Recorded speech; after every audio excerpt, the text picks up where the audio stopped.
Bismillahirrahmanirrahim.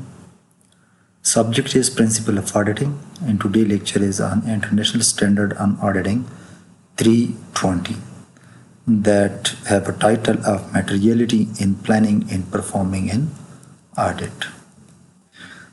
Teaching agenda: Introduction to International Standard on Auditing 320, Objective of the Standard, Definition of the terms, Requirement of the Standard. Moving further, introduction. Scope of the ISA 320. This standard deals with the auditor responsibility. What is its responsibility? To apply the concept of materiality in planning and performing an audit of the financial statement. What is materiality?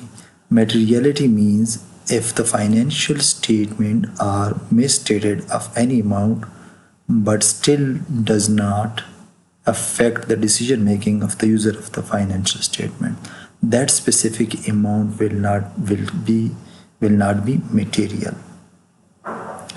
The materiality level is different for different companies. Materiality in the context of an audit. Financial reporting framework in Pakistan often discuss the concept of materiality in the preparation and presentation of financial statement, and it explained that misstatement including omission are considered to be material if they individually means that omission in any balance, any transaction, or in any disclosure, or in aggregate, if these different account combined together could reasonably expect to influence the economic decision. Economic decision of whom? Economic decision of user of financial statement. User of financial statement. So user of financial statement are affected by the amount that are considered to be reasonably material. So judgment about materiality are made in the light of surrounding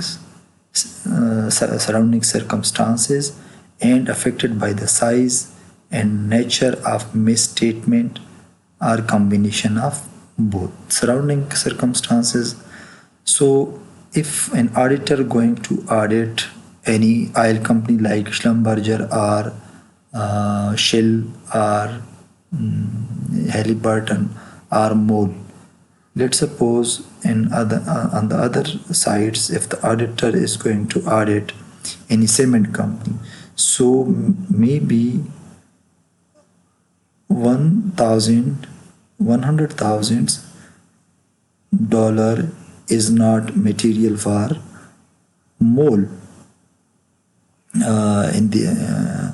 If their financial statement are misstated by $100,000, it may not be material for MOL companies or OGDCL, but material misstatement that amounting to $100,000 in Cohort cement will be very much material to the user of financial statement.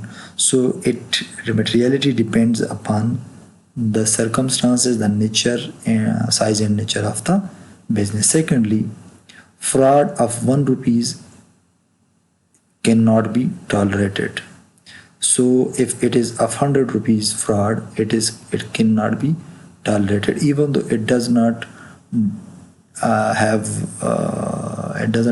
impact on the economic decision of the user. But again, fraud of 100 rupees from fraud of 1000 rupees are not tolerated, so it materially depends on the circumstances. Similarly, if the bank put covenants on the company, if the company borrowed from the bank that he should maintain the current ratio of 2%, Now, if the current ratio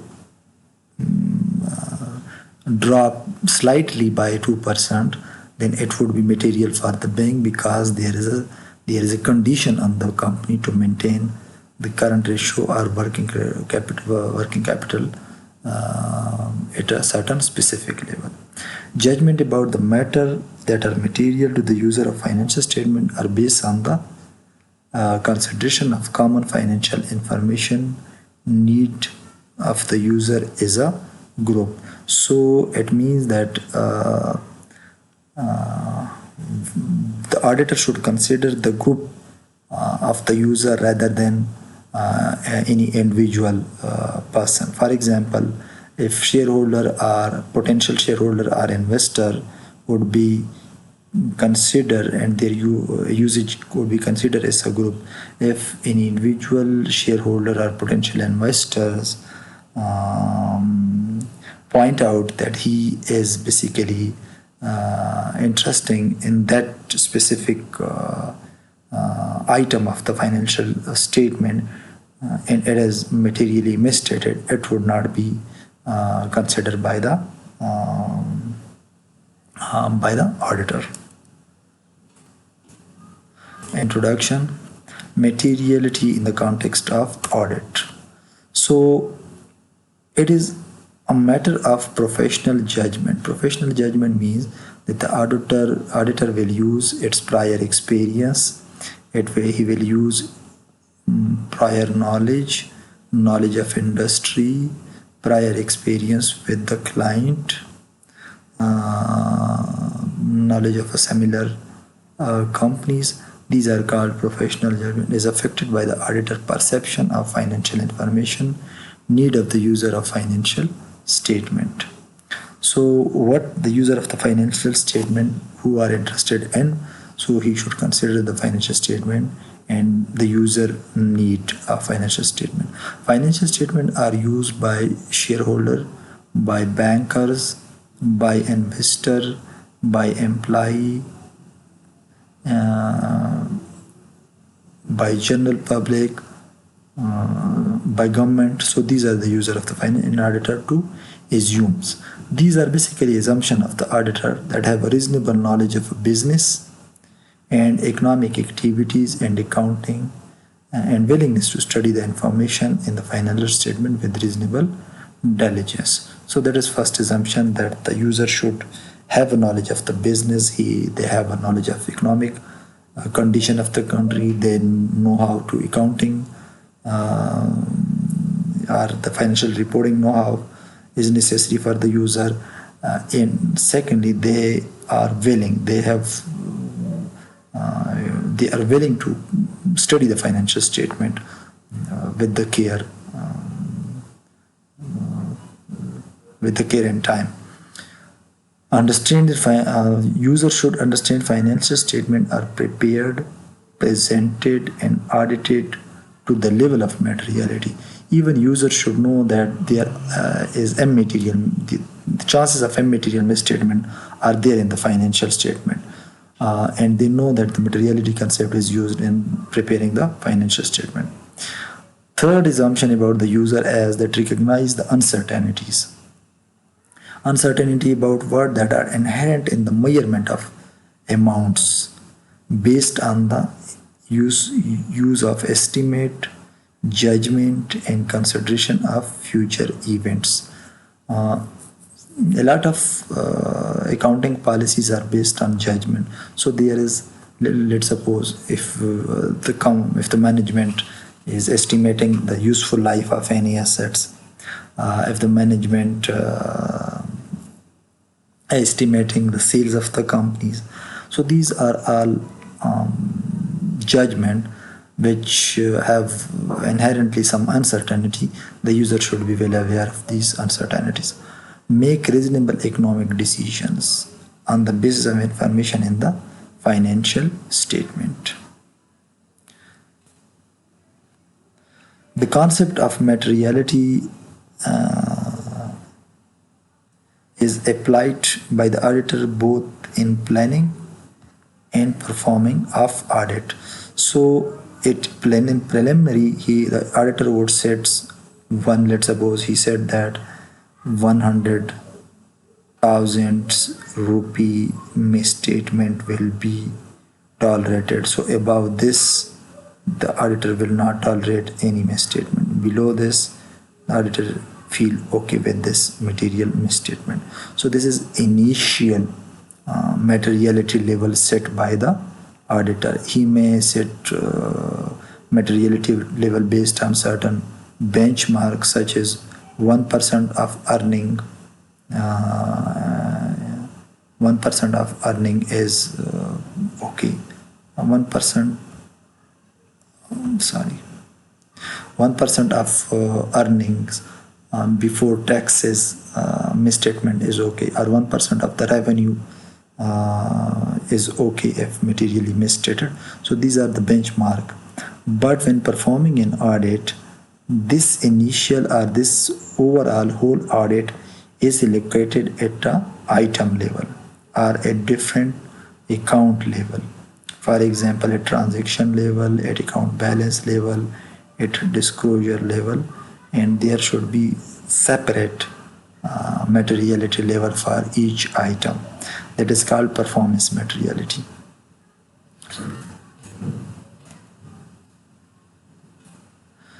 In planning the audit, the auditor make judgment, but as we discussed earlier, about the size and of misstatement that will be considered material.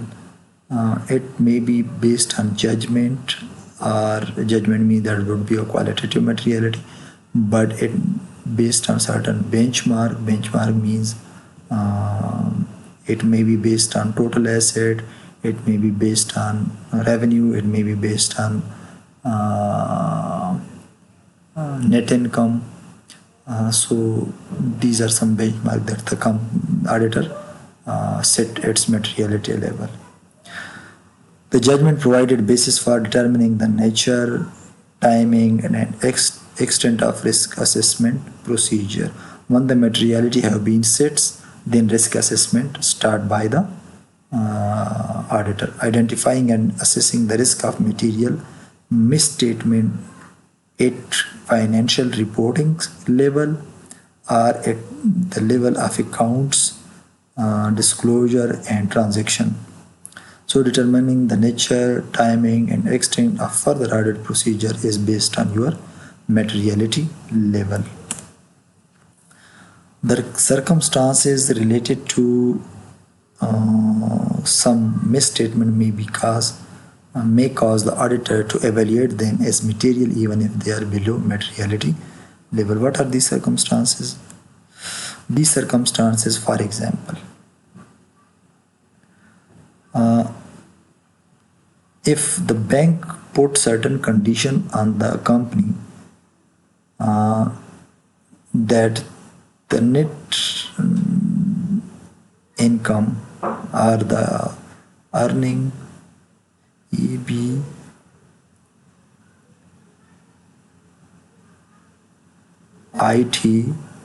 earning before interest and tax, should be, let's suppose, not less than 100 million. Now 95 million will not be tolerated. Even 99 million will not be tolerated if it is less than materiality level, because it is a condition put by the bank on the company, and the bank is a user of financial statement, and auditor should also investigate that why the EBIT is below 100 million. So there are some circumstances under which we cannot ignore any misstatement even though it is materially low. The auditor also consider not only the size but also the nature of uncorrected misstatement, particular circumstances of their occurrence, and when evaluating their effect the financial statement on the financial statement. As I says that nature of uncorrected misstatement, if it is intentionally misstated, if it is for the if the financial statements are intentionally misstated in order to increase the bonus of the executive, then it should be not tolerated by the auditor, even though it is immaterial. So these are some the nature of the thing, that even though it is below materiality level, again it should be investigated. Effective date for this standard is 15th of December 2009 and onward. Objective and definition. Objective of the auditor is to apply the concept of materiality appropriately in planning and performing the audit, both planning and performing the audit. Preliminary, the auditor set preliminary materiality level, and then at performing level, this materiality level is located at the each account balance level. So this is called performance materiality. Definition. What is performance materiality? Performance materiality means the amount or amounts set by the auditor at least in materiality for financial statement as a whole, or for the level of particular classes of transaction, account balances, and disclosure. These materiality are set during the practical conduct of the audit. So it is not set initially when the auditor go to the premises of the client, then he decided or uses personal judgment to allocate materiality level at account balance level, transaction level, and disclosure level. So in case of related party transaction, the auditor should set the materiality level as low as possible, because there is very much chances of embezzlement and fraud in related party transaction. What are the requirements determining materiality and performance materiality when planning the audit? How the auditor will determine the materiality level?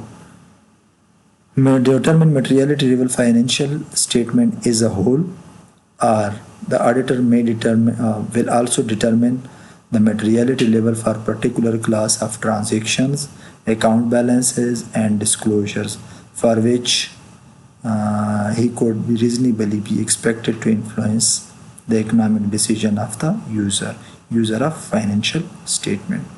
Determine the performance materiality for the purpose of assessing the risk of material misstatement and determining the nature, timing, and extent of audit procedures to be involved to get the audit evidence. Revision is the audit progress. Materiality set level can be revised during the audit as well. But what are the conditions to be revised the materiality level?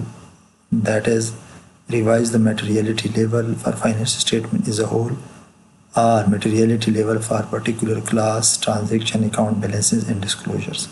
If the auditor conclude that lower materiality than the initially determined is appropriate, the auditor shall determine whether it is necessary to revise the performance materiality or not. If he is to revise the performance materiality, again, as a result, he would change the nature, time, and extent of his audit procedures as well. Documentation. What should be documented in materiality is materiality set for financial statement as a whole. It should be documented that it is, let's suppose, in absolute terms, $100,000, or it is on the basis of certain benchmark such as 1% of profit or assets. So these are benchmark, and the auditor should properly document the basis that why he uses absolute or benchmark. Why this benchmark? Why not other? If applicable, the materiality level or level of particular classes of transaction, account balances, disclosure, these should also be documented properly, that how much materiality level was set for which balances. Let's suppose for related party transaction, what was the materiality level? For revenue, what was the materiality level? For cost of goods sold, what are the materiality level? For gross profit, what was the materiality level? For purchases, what was the materiality level? Then performance materiality, during performance of auditing, performance materiality level should be also be documented. In case of any revision during the audit for materiality, it should also be documented properly. Auditor should include audit documentation following the amount and factor considered in their determination. Thank you.